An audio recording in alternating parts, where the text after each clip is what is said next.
Hey kids, welcome back to Worth the Spin.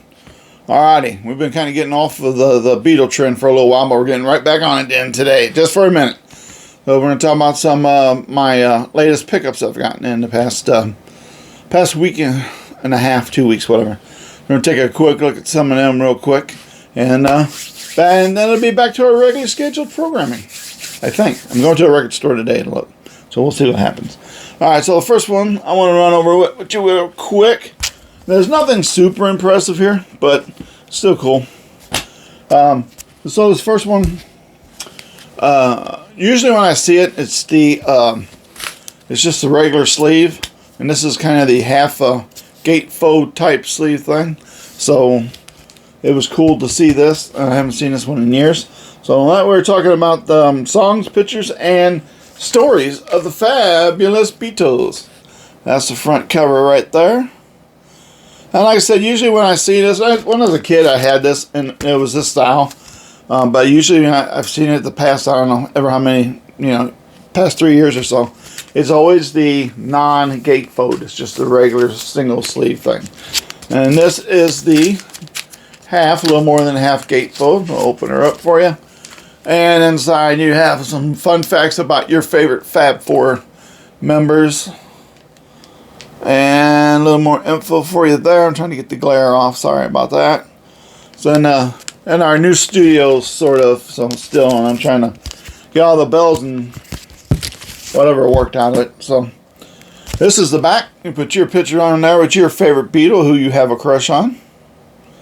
And surprisingly, I gotta say, I've never seen one of these covers that have any pictures that were attached or messed up where somebody had put a picture on it. So that's pretty cool. This is a VJ 64. I believe it's a first print. It's kind of hard to tell on some of these VJs. It's a very complicated thing, given as Beatles introducing the Beatles is basically what this is. Is the most bootlegged album ever. But I'm pretty positive this is a first pressing, not 100%. Does have the rainbow label on here, and according to Discogs, which everybody seems to love so much, it seems to be an early 64, which this came out a little later in 65, or 60, a little later in 64, but according to Discogs, it's a good possibility it could be that, and some other stuff I researched it on.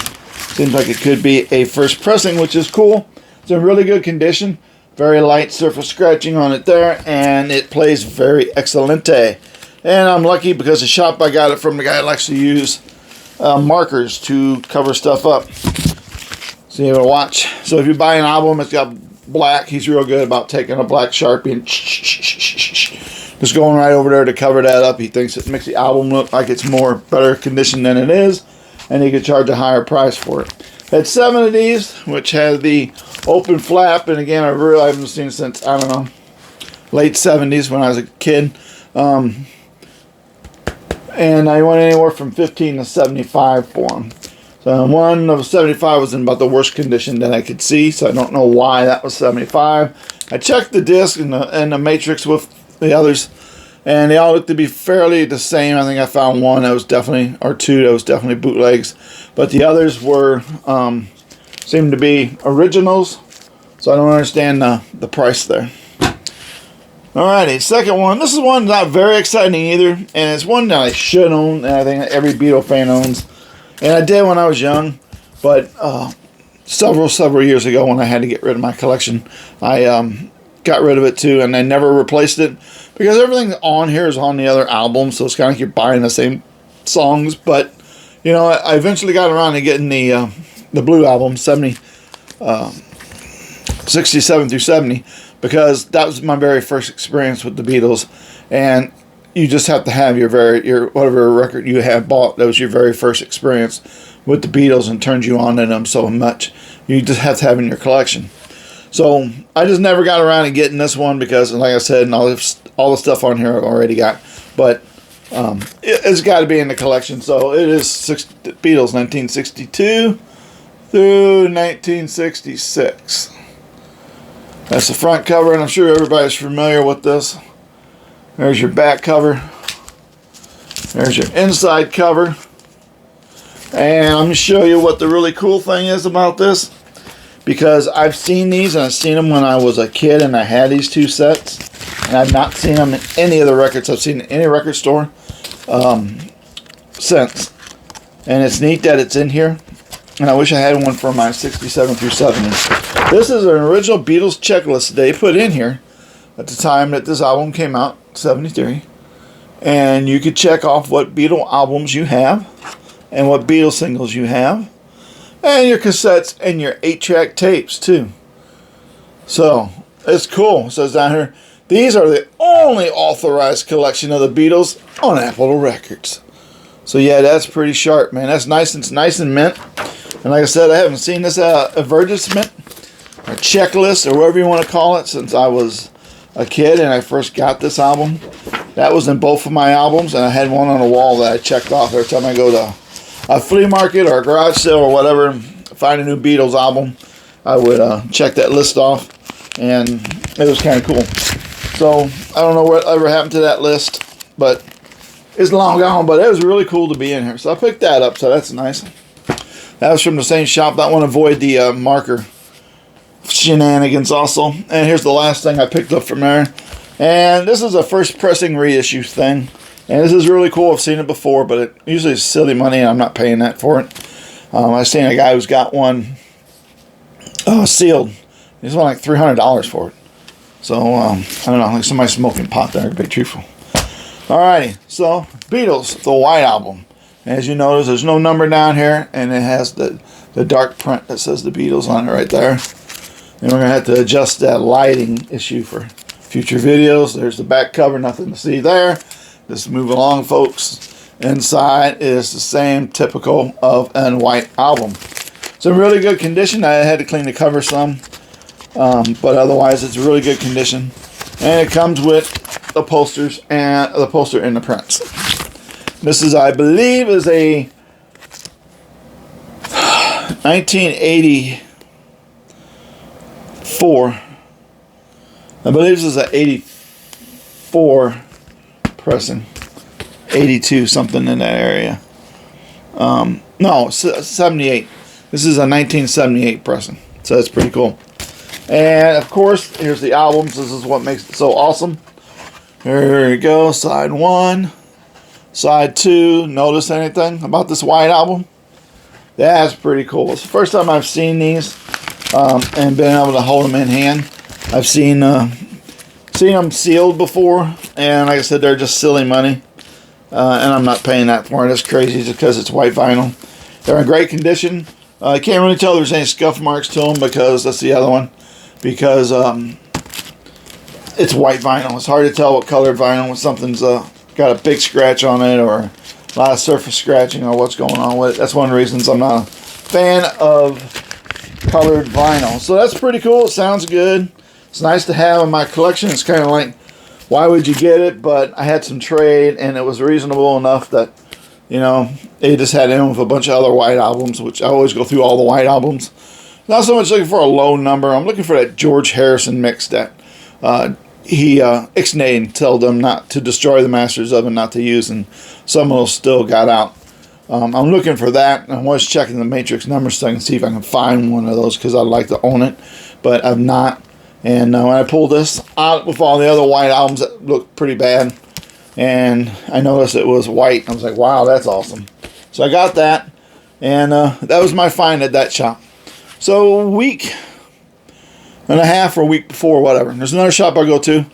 It's over in Godfrey, Illinois, which is not too far from me. It's probably about an hour or so, depending which way you go. I was in there, I guess, a month ago, and I got that Something New import that we talked about. And he had 4 other albums on the wall that I wanted, and they're kind of high priced. I went back with a few of my more valued albums, and I got 2 of those 4 that I wanted. And it's cool because I'm trying not to get on the soapbox about it, but as you know, they did the vinyl mono set again, and Beatles store did the big set for $600, and as far as I'm concerned, they screwed the true Beatle fans out of that because they set that up for the resellers to buy them up and sell them online, which they're doing at $1,500, $1,700 up each one. So that's quite the markup right there. So not happy about that at all, like a lot of people are. That's all we're going to say about that. So anyway, I guess somebody is, I guess sometimes in hard times people will sell things. They have a set, they'll sell certain ones out of it and keep the others, and then they'll sell the other ones later. And kind of, instead of getting all the money at once, then they just, when they have to have it, you know, in parts or whatever. Plus, sometimes you make more money off of parting something out than you do selling it as a whole. Usually, like records, they're kind of like comics. You got your rares in there and your first pressings, and certain key ones that everybody wants. And then the others are like, I don't really need these. I have a lot of them, or they're not worth enough value to make it worth my while. So they'll make you a bulk price and take them all off your hands just to get those good ones. And then other times, you know, they'll just, I just want those, I'll pay you good for those, and these, I'm just going to give you like a quarter a piece because they're just not worth it to me. So, but he has 4 of these, and I got 2, and I'm hoping to get 2 more. I doing a little wheeling dealing here with some other albums that I've got that I haven't listened to in probably 2 years, so I'm hoping to get the other 2. So these are out of the original 2014 mono box set, and they are sealed. Well, one's open, the other 2 he has are sealed. So I'm looking to get those other 2. I hope I can do it. It's gonna have to be a trade deal right now, due to some work complications, but I'm hoping I can swing it and get those other 2, and it'll be a start for getting that collection. And if I don't get the box and the book, it's okay. You know, I don't mind having these singly by themselves. So first up is With the Beatles, the original mono from the 2014 box set. And there's your hype sticker that tells you so. And this has the love advertisement in it, so I know because I put the matrix in and it shows it on there. So yeah, there's the back. These are exact copies of the original UK albums. That's what's really cool. And they're done with the old analog tapes that they made, that they used to make these albums. So they're worth the money. They're worth picking up. Even though I have the original British recordings, these are still very, very nice. And I admit, being sealed, I'm not going to open it and listen to it. But this one I did because it's open. So if they're open and I get them, then, you know, that's okay. I'm good with that, and I'll listen to it. But if they're not open, I'm just going to leave them sealed. So the other one I got from a 2014 model set is Magical Mystery Tour. It's the front, and we all know what it looks like. That's the back. Alrighty. Inside is your info on the TV series and your 24-page colored book, which is cool. Back cover is the same. As we know, they used the original British one was a small EP with 4 songs on it, and it's behind me there. And everybody loved this. England and other countries love the format. This is something that Capitol actually got done right with all their butchering of Beatle albums that they did. This is the one that they got right. Taking these 6 songs from the movie and 2 singles, 4 songs each that were released before that. They all perfectly blend together, and putting them all together as a full album worked out perfect. So the UK used the American one for that, and then they just left the label as such which. So that's pretty cool. Again, that's how that 2014 mono box set. I'm hoping to get the other 2. And so that's those. So there's one more.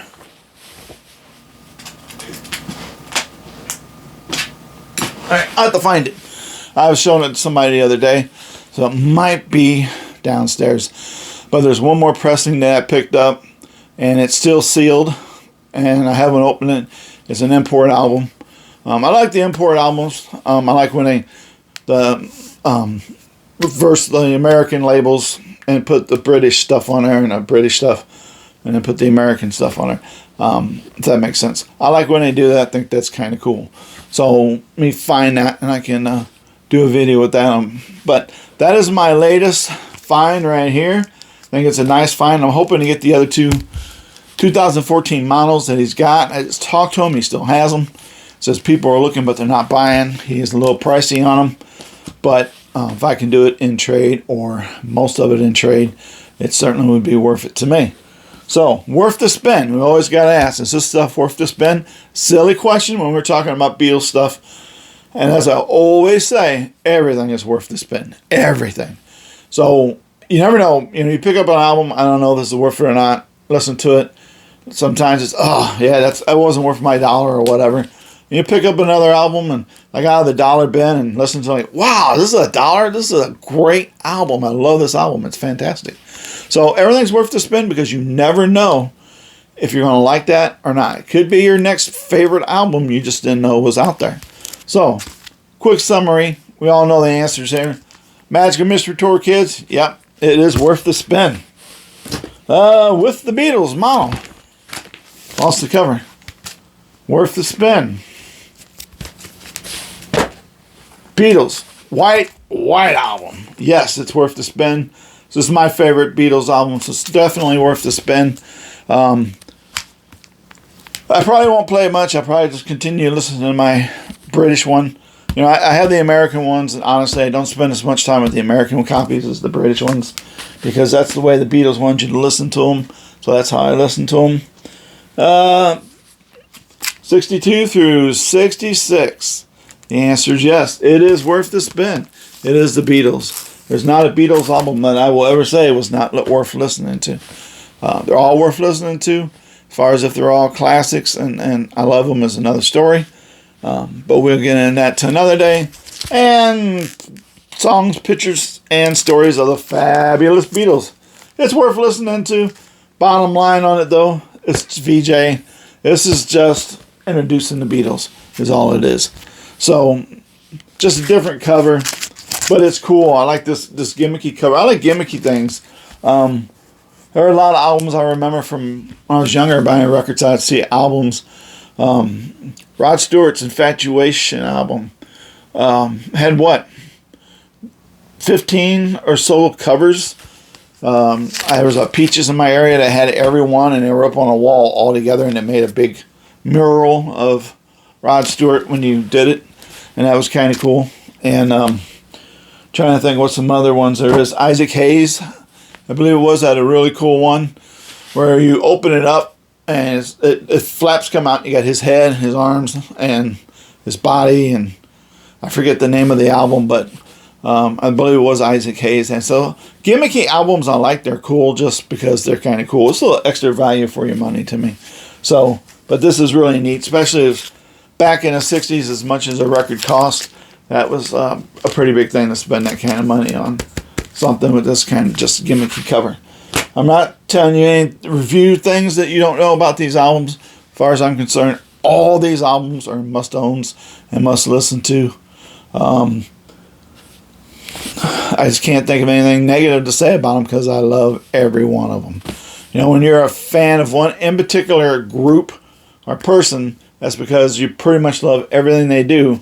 And if you don't, you're able to objectively look and say, I don't like this and this is why. So, but the Beatles, I love 99.9% of their stuff is awesome. I love classic. That other tiny little bit is not so much. So there are things I can subjectively look at and say, like Revolution number 9, don't really care for it. So there are some things out there that I can say as a fan I don't love, but it's okay. So, love the Beatles, love all the stuff. These are some cool finds. I'm hoping to go back and I'm going to go do a little looking today. So maybe I'll find something today we can talk about. If not, we'll pull a little something out of the old turntable stack downstairs. This is my upstairs. This is where I just keep my Beatles and a couple other bands that I listen to pretty much constantly. And then the ones that I listen to every now and then, or that I think are ones that the wife would want to listen to, I keep downstairs. So that way they're accessible. And I have these up here for me to listen to all the time, because they get a lot more play time in than the stuff I have down there. All right, that's all I got for you today. Thanks for joining me. My fancy graphics, I think the light bulb's out in it, so it's not working at the moment. Like this video, thumbs up if you like this video. I hope you did. Comments, always feel free to leave comments. I love comments. I'd be glad to chit-chat with you about whatever you want to chit-chat about. And subscribe. If you subscribe, you'll know when I do new videos, because despite my best efforts, I am not getting a weekly schedule of videos done. And why, I can't tell you. Right now, some medical issues is the reason I'm behind on it. But it also affords me a lot of time here to make them, and I'm not. So I'm trying to get better about that and trying to get some built up so I can have them and then put them out there on a weekly schedule. All right, hope you like this video. Make vinyl the soundtrack of your life. I always say that. We should always have a soundtrack in our lives. Pick the stuff that's good and happy and makes you feel good about your life. Listen to whatever music you want to listen to. Any format you want to listen to, just listen to the music. I prefer vinyl, but if you want to stream, download CD, cassette, 8-track, reel-to-reel, or whatever else you want, that's cool too. As long as you're playing that music and enjoying it. All right, so I'll talk to you later. I say later, not next week, because I'm not sure when I'm posting what. I've got to subscribe to my channel so I know when I have new videos. That's how bad it is. So, again, if you like the video, give it a thumbs up. Hope there's been some entertainment value in this for you. And in past videos, if there's something you'd like to see or anything, feel free to throw a comment in there. And other than that, that's all I got for you. I'm going to go check out some more records. You have a good day. Be kind to one another. Not enough kindness out there. Sprinkle a little love out there. That's kind of nice love. All right, I'll see y'all later. Thanks for watching.